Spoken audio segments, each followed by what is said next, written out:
এই সুন্দর শস্য শ্যামলা সবুজ মাঠটা কোথায় বলেন তো? এটাও আমার জন্মস্থান, এটা আমার বেড়ে ওঠার জায়গা। এখানে আমার শৈশব কেটেছে, এখানেই আমি বড় হয়েছি। যখন ছোট ছিলাম তখন কখনোই বুঝতে পারিনি যে যখন বড় হয়ে যাব তখন এই জন্মস্থান ছেড়ে আমাকে অন্য একটা জায়গায় চলে যেতে হবে। তবে আল্লাহ তাআলার কাছে অনেক অনেক শুকরিয়া যে আল্লাহ, আমি যাকে পেয়ে এই জন্মস্থান ত্যাগ করেছি সে তার জায়গায় আমাকে রানী করে রেখেছে। এই যে আমার জীবনের পাওয়া শ্রেষ্ঠ বন্ধু, আমি তাকে আজকে আমার এলাকা ঘুরে দেখাচ্ছিলাম। আমি সবসময় তার পার্সোনাল ক্যামেরাম্যান, তার যত ছবি যত ভিডিও সব আমিই করি। দেখেন তো কত সুন্দর লাগছে মাশাল্লাহ। আমি তার ছবি ভিডিও তুলতে খুব ভালোবাসি। আমার খুব ভালো লাগে তাকে বিভিন্নভাবে ক্যাপচার করতে।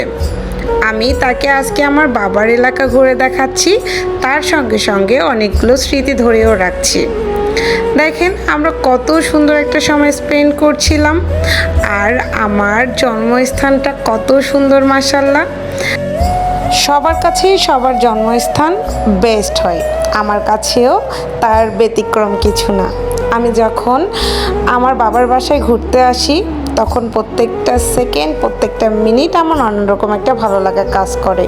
তখন সব সময় ফিল করতে থাকি যে এখানেই তো আমার বেড়ে ওঠা, এখানেই তো আমার বড় হওয়া। কিন্তু দেখেন আমাদের মেয়েদের জীবনটা কেমন, যেখানে বড় হয়েছি সেইখানে আর থাকতে পারি না, চলে যেতে হয় অন্য এক জায়গায়। সেখানেই আবার কত কিছু মায়ার তৈরি হয়ে যায় একটা সময়, যেয়ে এই জন্মস্থানেই যেন অপরিচিত হয়ে যায়। হ্যাঁ, এটাই মেয়েদের জীবন, আর এটাই আমরা মেনে নিয়েছি। আর আমার সাথে দেখেন আমার ছোট্ট ভাইটা আজকে কত বড় হয়ে গিয়েছে। ও কিন্তু আমার থেকে 10 বছরের ছোট, বাট স্টিল আমার থেকে ও 1 হাত লম্বা।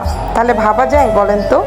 এই যে দেখেন আমার হ্যান্ডসাম ভাই আর আমার হ্যান্ডসাম হাজবেন্ড, তাদের দুজনকে কি সুন্দর লাগছে।